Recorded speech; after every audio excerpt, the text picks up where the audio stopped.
सिंधुदुर्ग जिल्ह्यात प्रथमच ओरोस इथं Mahindra first choice multi brand car service workshop Jaitapkar automobiles.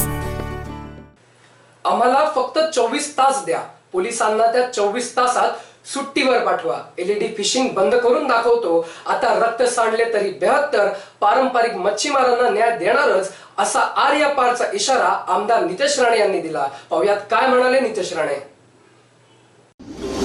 Jaitapkar builders and developers 20 वर्षांपासून गृहस्वप्न साकार करणारं एक नातं विश्वासाचं।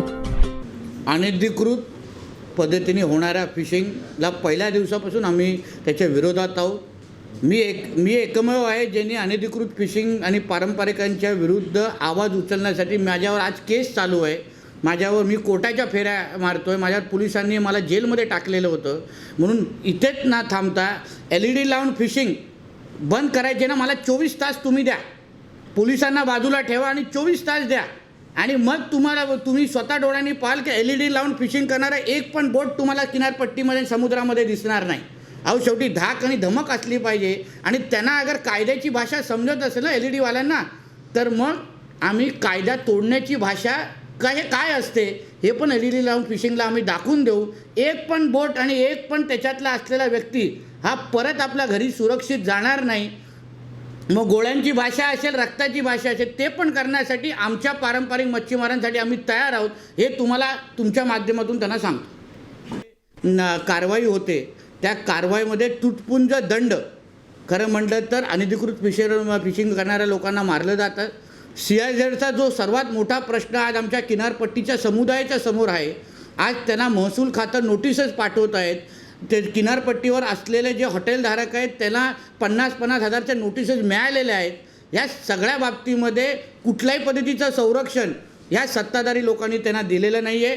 त्याचबरोबर गस्ती नौका ह्या 5 वर्षामध्ये एक नवीन आलेली नाही आहे। म्हणजे कुठल्याही पद्धतीचा पारंपरिक मच्छीमारांना आज संरक्षण नाही दिलं आहे, विकास झालेला नाही आहे। म्हणजे जे त्यांचा विकास करू शकतात, जे त्यांना ताकद देऊ शकतं, जे त्यांना जगू शकतात, आज स्पष्ट झालेलं आहे की सत्ताधारी शिवसेना हे धनदांडगे आणि श्रीमंत मच्छीमारांच्या बाजूला आहेत आणि हे गरीब मच्छीमारांना त्यांनी वाऱ्यावर सोडलं आहे। म्हणून त्यांना ते आता ह्या लोकांना धडा शिकवतील असा माझा ठाम विश्वास आहे। जे अधिकृत पद्धतीने मासेमारी करतात त्यांना कोणीही कारवाई त्यांच्यावर करू शकत नाही, पण अनधिकृत पद्धतीने जे मासेमारी करतात मग ते कोणीही असो त्यांच्यावर तर कारवाई झाली पाहिजे ना। मग आज विनायक राऊत ज्यांना संरक्षण देऊ पाहतायत, जे श्रीमंत मच्छीमार आहेत त्यांना तुम्ही अनधिकृत करण्यापासून थांबवा ना। ते जे लिमिटेशन्स के जे काही नियम त्यांच्यासाठी कायदे जे काही केंद्र सरकारने घालून दिले आहेत ते त्यांना पाळायला सांगा आणि मग त्यांच्यावर कोण अडचण आणणार नाही, त्याच्यावर पण पारंपरिक मच्छीमार कोण आवाज उचलणार नाही। पण तुम्हाला पूर्ण समुद्र तुमचा स्वतःचा वाटत असेल का? कारण का तुमच्याकडे पैसा आहे का? कारण का तुम्ही आत्ताच्या या सत्ताधारीनं विकत घेतलेला आहे।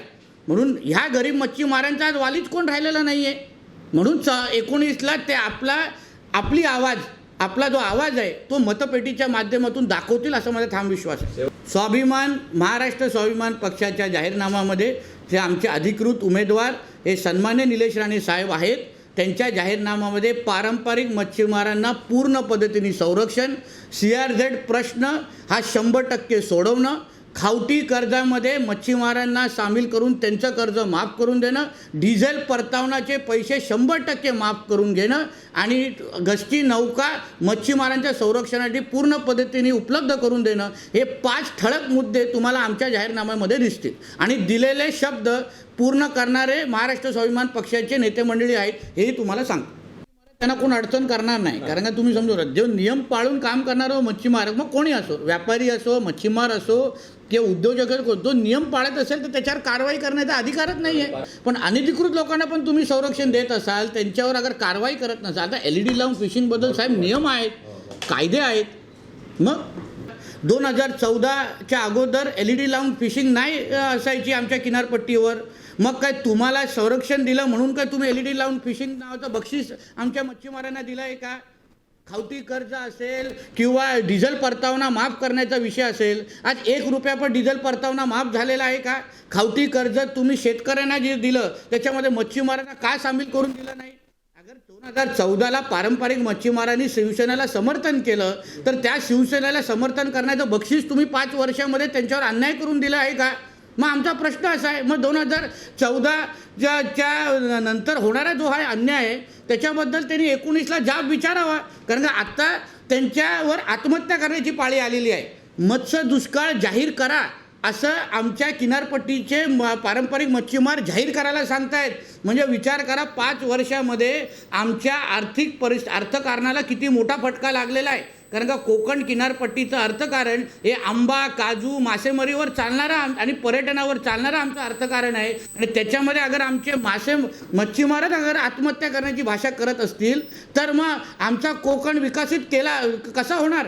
म्हणून ह्या बाबतीमध्ये जाब आहे ना विचारायचं नाही.